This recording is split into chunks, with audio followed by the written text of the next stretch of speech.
श्री विद्याय ओम श्री विद्यानमो। मित्रों, यदि आप ज्योतिष, वास्तु, हस्तरेखा, कर्मकांड, पूजा पाठ, तंत्र बारा, मुहूर्त प्रकरण आदि किसी भी विषय पर चर्चा करना चाहते हैं, बात करना चाहते हैं, तो आप परामर्श करने के लिए 8218347621 या 9358905238 इन नंबर्स पर कॉल कर सकते हैं या हमें व्हाट्सएप मैसेज कर सकते हैं। व्हाट्सएप नंबर आपको स्क्रीन पर दिखाई दे रहा होगा 8218347621। आइए आज का टॉपिक शुरू करते हैं। ओम श्री विद्यानमो। मित्रों, वीडियो का टाइटल आपने देख लिया होगा, जिसमें आज हम बात करने वाले हैं कि भैरव बाबा के हाथ में जो नरमुंड है, जो मनुष्य का जो सिर है, जिसका सिर उन्होंने हाथ में पकड़ा हुआ है अपने हाथ में, और नीचे उनके हाथ के नीचे खप्पर है, तो ये सिर किसका है? ये किसी देवता का है या राक्षस का है? मित्रों, ज़्यादातर सभी के दिमाग पे यही बात आई होगी कि किसी राक्षस का सिर होगा, परंतु मित्रों ऐसा नहीं है। आज जो मैं कथा आपको बताऊंगा उससे आपको स्पष्ट हो जाएगा कि भैरव बाबा के हाथ में ये शीश किसका है। तो मित्रों, वीडियो में बने रहें और वीडियो को लास्ट तक देखें। बहुत इंटरेस्टिंग वीडियो आज की होने वाली है, बहुत ज्ञानवर्धन। आज मैं आपको एक बात बताने वाला हूँ। मित्रों, एक बार की बात है, भगवान शिव ने अपनी माया का खेल खेला और ब्रह्मा जी की परीक्षा के लिए ऐसी माया का जाल फेंका कि स्वयं ब्रह्मा जी को इस बात का अहंकार हो गया और वे सब देवताओं, ऋषियों, मुनियों से बोलने लगे, देखो, इस संपूर्ण दृश्यमान सृष्टि को जन्म देने वाला मैं ही हूँ। मैंने ही इतना बड़ा संसार बनाया है। मैं ही स्वयंभू हूँ, यानी कि जो स्वयं प्रकट हो जाता है, और अनादि ब्रह्मा होने के कारण मैं ही तीनों लोकों में सर्वश्रेष्ठ और महान हूँ। मुझे ही लोग ईश्वर कहते हैं। मैं ही जीवन हूँ, मैं ही मृत्यु हूँ, मैं ही सुख हूँ, मैं ही दुख हूँ। कुल मिलाकर ब्रह्मा जी कहने लगे कि सब कुछ मैं हूँ, सब कुछ मुझ में ही व्याप्त और मैं सबसे बड़ा हूँ। तो जो त्रिदेव रूप हैं उसमें से सबसे बड़ा रूप कौन सा है? ब्रह्मा जी के मुख से अहंकार भरी बातें सुनकर के महर्षि वेद व्यास जी ने अंतिम प्रश्न करते हुए पूछा कि हे ब्रह्मा जी, ये बताओ कि आप हमसे बताएं कि ब्रह्मा विष्णु महेश, आपका जो त्रिदेव रूप है, अर्थात ब्रह्मा विष्णु महेश को त्रिदेव रूप कहते हैं, उसमें से सबसे बड़ा रूप कौन सा है? व्यास जी, मैंने जो कुछ भी आप लोगों को पहले कहा है, क्या आप अभी तक यह सीधी सी बात नहीं समझ सके कि जो इस सृष्टि का रचयिता है वही तो सबसे बड़ा होगा? पूरी सृष्टि उसी की पूजा करेगी, तो फिर सबसे बड़ा मैं ही हूँ। अर्थात कुल मिलाकर के ब्रह्मा जी को यहाँ पर अहंकार की उत्पत्ति हो गई। ब्रह्मा जी के मुख से इस प्रकार की अहंकार वाणी सुनकर के सब देवताओं को बहुत ही आश्चर्य हुआ। सब देवगण, ऋषि, मुनि है बात सोचने पर मजबूर हो गए कि आखिर आज ब्रह्मा जी को हो क्या गया है। ऐसा अभिमान तो उन्होंने कभी भी पहले नहीं किया था। अभिमान को तो वे सबसे बड़ा शत्रु मानते हैं। सब लोग एक दूसरे का मुख ताकते रह गए, किंतु इनमें से बोलने का साहस कोई नहीं कर पाया। सत्य बात तो यह थी कि वे ब्रह्मा जी की बातें सुनकर के डर गए थे। फिर भी उन सब में बैठे श्री नारायण जी के अंश ऋतु को इस अभिमान पर इतना क्रोध आया कि वह अपने क्रोध को दबा नहीं सके, और वह ब्रह्मा जी से बोले, हे ब्रह्मा जी, आज आप में इतना अहंकार आ गया कि हमें भी डर लग रहा है कि आपके इस अभिमान का परिणाम अच्छा नहीं होगा। आपने ही तो हमसे कहा था कि अभिमान ही सबका सबसे बड़ा शत्रु है, फिर आज आप ही तो ऐसा कहकर प्रश्न चिन्ह हो गए। हाँ कहा था, परंतु ऐसा तो नहीं कहा था कि मैं सत्य को सत्य ना कहूं। जब मैं ही संसार का स्वामी हूं तो ऐसा क्यों न कहूं? श्री नारायण के अंश ऋतु ने फिर अपनी बात को जोर देकर कहा, ब्रह्मा जी, आप इस समय अज्ञान के वशीभूत हो गए हैं, तभी तो यह भूल कर रहे हैं। इस संपूर्ण जगत का कर्ता और पालनहार केवल मैं नारायण हूं। मैं ही नारायण की परम ज्योति तथा परागति। मैंने तो आपको सृष्टि रचना की प्रेरणा दी थी। मेरी प्रेरणा से ही आप सृष्टि रचयिता बने हो। मैं ही संसार का स्वामी हूँ, इसलिए आपके मुख से यह झूठे और अभिमानी शब्द शोभा नहीं देते। विष्णु जी ने उनको समझाने का प्रयास किया। मैं जो कह रहा हूँ वह झूठ नहीं है, न ही यह अभिमान है, मैं तो केवल सत्य को ही सत्य कह रहा हूँ। ब्रह्मा जी को क्रोध आ गया, परंतु श्री ऋतु रूपी श्री नारायण ने एक बार फिर ब्रह्मा जी को समझाने का प्रयास करते हुए कहा कि ब्रह्मा जी, यह जो कुछ भी आप कह रहे हैं वह सत्य नहीं है, इस बात को समझ जाइए। यह तो आपका अभिमान है ब्रह्मा जी। अब इस विवाद का निर्णय कौन करेगा? आप कह रहे हैं कि यह सत्य है और मैं कह रहा हूं यह अभिमान है। हम दोनों अपनी अपनी बात पर अड़िग हैं, इसका निर्णय कौन करेगा? तो मित्रों देखो, इसका निर्णय केवल वेद ही कर सकता है, क्योंकि वेद सर्वोपरि है। वेद ही हम सबके लिए अंतिम शक्ति है। ब्रह्मा तथा नारायण ऋतु दोनों ही मिलकर के जब वेदों के पास गए तो सबसे पहले ऋग्वेद से पूछा गया कि हे महाशक्ति, ज्ञान के सागर, क्या आप हमारे इस संदेह को दूर कर सकते हैं कि हम दोनों में से कौन बड़ा है? तब महाशक्ति ऋग्वेद ने कहा, जिससे सबका प्रादुर्भाव हुआ है और जिसमें सब कुछ समाहित होता है, वह एकमात्र रुद्र ही परम तत्व है। अब ब्रह्मा जी ने यजुर्वेद की ओर संकेत करके हाथ जोड़ करके पूछा, हे महाशक्ति, आपका इस बारे में क्या विचार है?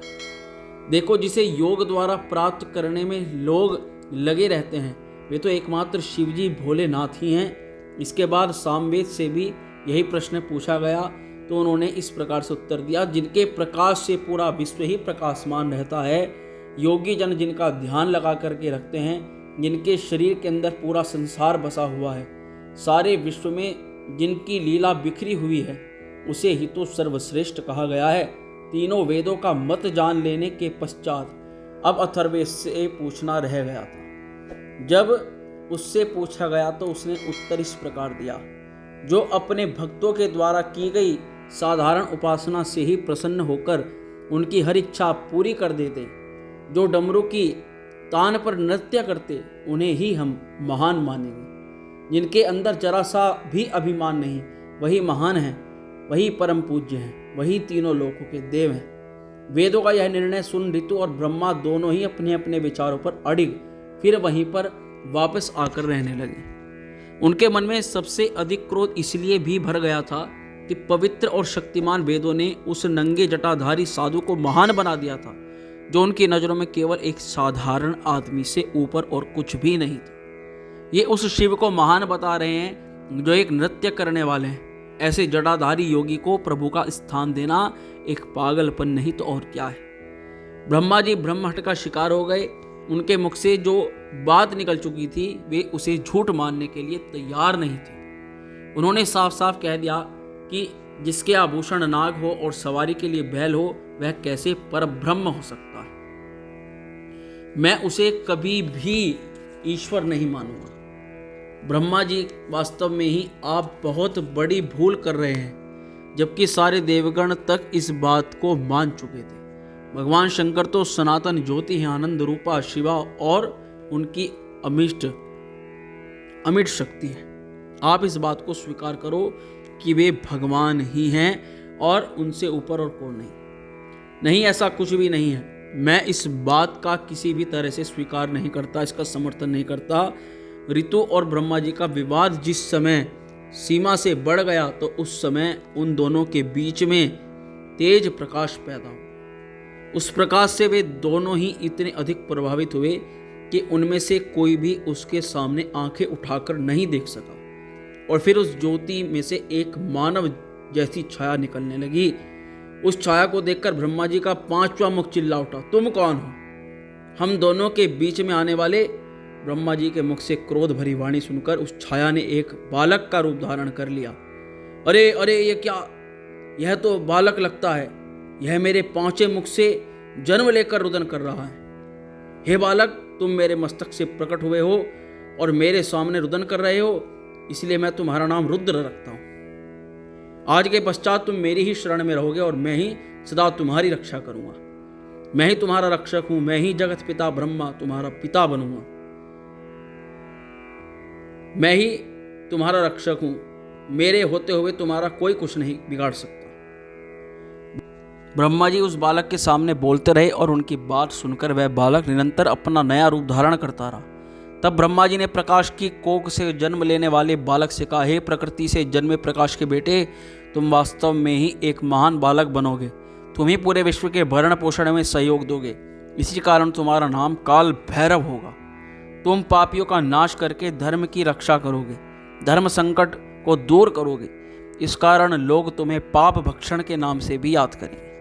तुम पवित्र नगरी काशीपुरी के अधिपति होकर काल राज का पद प्राप्त करोगे। काशीपुरी को तुम देवनगरी घोषित करके वहां पर किसी भी पापी को नहीं रहने दोगे। ऐसे पापियों को तुम अपने ही हाथों से दंड दोगे। हे मुनि श्रेष्ठ, जब भैरव नाम के बालक को ब्रह्मा ने इतने सारे वरदान एक साथ दे दिए तो बालक ने सर्वप्रथम अपने हाथ के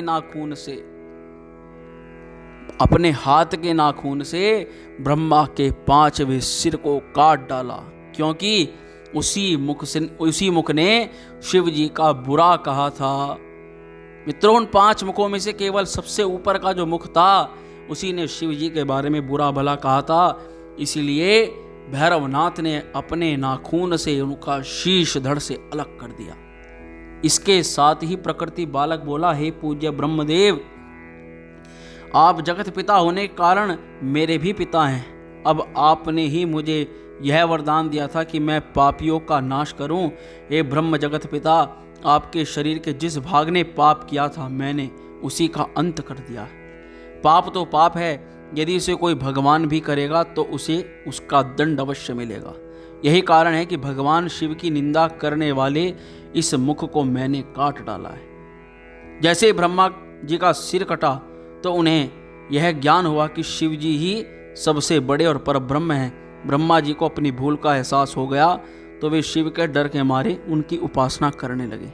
उसी समय भगवान विष्णु भी वहाँ प्रकट हुए तो ब्रह्मा जी के साथ साथ वे भी भगवान शिव की आराधना करने लगे। ब्रह्मा जी और भगवान विष्णु को इस उपासना से प्रसन्न होकर स्वयं शिव जी वहाँ प्रकट हुए और उन्होंने ब्रह्मा जी के कटे हुए सिर को देखकर अपने ही अवतार भैरव जी से कहा, हे भैरव, तुम लोक परलोक में इस मस्तक को अपने हाथ में लेकर क्षमा याचना करते हुए पूरे विश्व का भ्रमण करोगे तो इस ब्रह्म हत्या के पाप का प्रायश्चित तभी हो सकेगा। मित्रों, शायद ही आपको पता हो, किसी ब्राह्मण की हत्या करना ब्रह्म हत्या कहलाता है। चाहे वह देवता हो चाहे राक्षस, उस ब्रह्म हत्या से कोई नहीं छूट सकता। तो इसी प्रकार भैरव जी के हाथ में भगवान शिव ने कहा कि ये जो शीश है अपने हाथ में लेकर के रखोगे तभी तुम्हारी ब्रह्म हत्या का जो पाप है वह दूर होगा, तो उसका प्रायश्चित तभी होगा। तो ये जो शीश है यह ब्रह्मा जी का शीश है और ये भी आप समझ गए होंगे कि ये हाथ में भैरव जी क्यों रखते हैं। भैरव को यह कहकर शिव जी ने अपनी शक्ति से ब्रह्महत्या नाम की एक कन्या प्रकट की।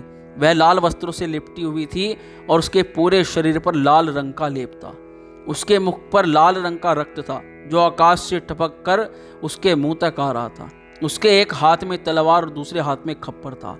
वह भयंकर गर्जना करती हुई चलने लगी तो शिव जी ने उसे आदेश दिया, ब्रह्म हत्ये, जब तक भैरव तीनों लोकों का भ्रमण करते हुए काशीपुरी नहीं पहुंच जाते तब तक तुम इसी प्रकार से भयंकर रूप में उनका पीछा करती रहो। मेरी शक्ति के एक अंश से तुम हर स्थान पर प्रवेश तो कर सकोगी किंतु काशीपुरी में ही तुम्हारा प्रवेश नहीं हो पाएगा। बस ये मेरा आदेश है, तुम दोनों को ही इनका पालन करना ही होगा। यह कहते हुए शिव जी वहां से अंतर्ध्यान हो गए। ब्रह्मा और विष्णु शिव शक्ति को अपने सामने देखकर आश्चर्य के सागर में गोते लगा रहे थे। भैरव जी को शिव अंश का होने वाले शिव अवतार माने गए तो ब्रह्म हत्या से मुक्ति पाने के लिए विश्व भ्रमण के लिए निकल पड़े। महाकाली भैरव का पीछा कर रही थी शिव जी का वरदान पाने वाले काली कन्या। तो मित्रों, इसीलिए जो काशीपुर में जाकर के भैरव नगरी में जाकर के स्नान करता है या वहाँ जाकर के मरणान्न होता है तो उसको ब्रह्म हत्या, कैसी भी हत्या का दोष हो, वह मुक्त हो जाता है। तो मित्रों, आशा करता हूँ वीडियो में आपको ज्ञान मिला होगा, यह आपको अच्छा लगा होगा। इस प्रकार की और ज्ञानवर्धक वीडियोस देखने के लिए हमारे चैनल को भी सब्सक्राइब करें। ओम श्री विद्याय नमः।